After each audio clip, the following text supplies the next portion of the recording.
kembali lagi bersama saya Sadera Aranadia, reporter cilik dari SDN Pasir Layung 01 yang dirasakan beberapa daerah seperti Bandung saat musim kemarau mempengaruhi aktivitas masyarakat. Kali ini saya mewawancarai Bu Risma terkait saat ini. Halo, bagaimana udara dingin mempengaruhi aktivitas sehari-hari Ibu? Udara dingin itu mempengaruhi aktivitas ibu karena misalkan dari pagi hari udah terasa dingin, tapi ibu harus menyiapkan misalkan pakai jaket, terus nantinya jogging kalau misalkan ada waktu, terus kalau misalkan malam hari berarti minum yang hangat-hangat kayak gitu. Tapi sejauh ini untuk aktivitas sih sebenarnya tidak ada perubahan yang signifikan karena ibu tetap mengajar seperti biasa, cuman paling harus prepare bawa jaket dan lain-lain kayak gitu. Apa persiapan khusus yang Ibu lakukan saat suhu dingin untuk tetap nyaman dan aman?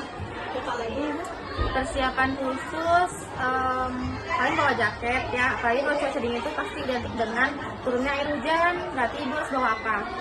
Payung, jas hujan, terus makanan juga makanan sehat. Karena kalau misalkan lagi cuaca dingin berarti suhu tubuh kita itu rentan terkena penyakit biasanya ya. Jadi kita harus makan yang sehat-sehat, terus minum yang hangat dan tidak minum es kayak gitu.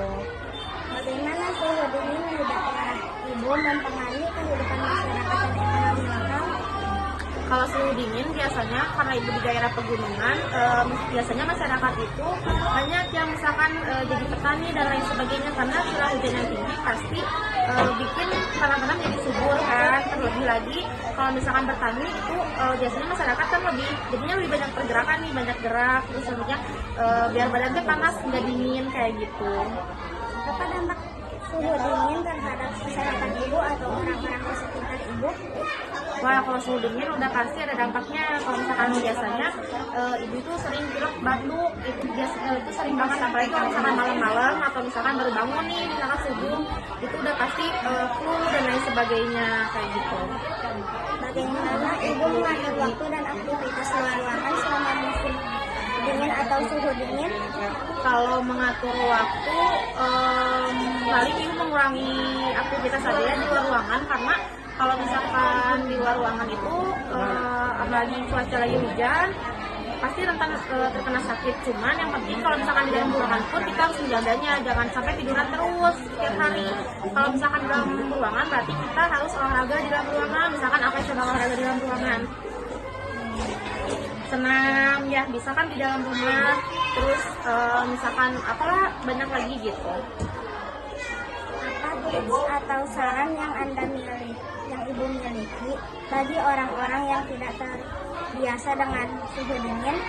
Tips dan saran untuk orang-orang yang tidak biasa suhu dingin itu paling siapkan aja misalkan kayak